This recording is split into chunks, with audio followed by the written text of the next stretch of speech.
5 साल हो गए थे सऊदी में काम करते हुए। पहला 1 साल कर्ज उतारने में गुजरा।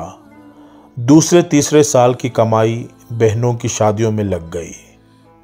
चौथे साल कुछ बचत करके आने की सोचा तो अब्बा की तबीयत खराब थी, फिर नहीं आ सका और इसी दौरान अब्बा का इंतकाल भी हो गया। बूढ़ी अम्मा घर पर अकेली थी, लेकिन कोई बचत नहीं तो हिम्मत भी नहीं पड़ रही थी वापस लौटने की। 5 साल सऊदी में रहने के बाद खाली हाथ घर जाऊं ये अच्छा नहीं लगा, लेकिन अम्मा की जिद और बहनों ने भी कहा भैया आ जाओ, हमें कुछ नहीं चाहिए, बस तुम आ जाओ। इस बात से थोड़ी हिम्मत बढ़ी।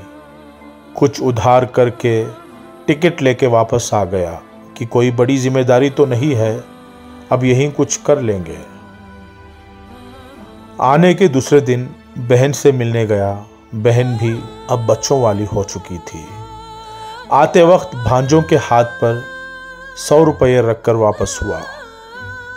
दूसरी बहन के यहाँ पहुँचने पर पास के पैसे भी ख़त्म हो चुके थे, लेकिन उससे ये उम्मीद थी ये बहन जो कुछ ज़्यादा नज़दीक है कुछ नहीं बोलेगी। वहाँ से वापसी होने पर भांजे के हाथ पर कुछ नहीं रख पाया।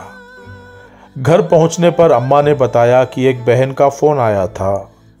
बोली भाई 5 साल बाद सऊदी से आया था, मेरे बच्चों के हाथों पर 100 रुपये रख के गया, इतना तो हम फ़कीरों को दे देते हैं। दूसरी बहन बोली कि 5 साल बाद सऊदी से आया था, अगर बच्चों के हाथ पर 50 रुपये भी रख देता तो बच्चे कहते मामू आए थे। और आंखों में पानी लिए वहां खड़ा रहा और सोचता रहा कि मैंने कुछ किया ही नहीं, कि मैंने कुछ किया ही नहीं।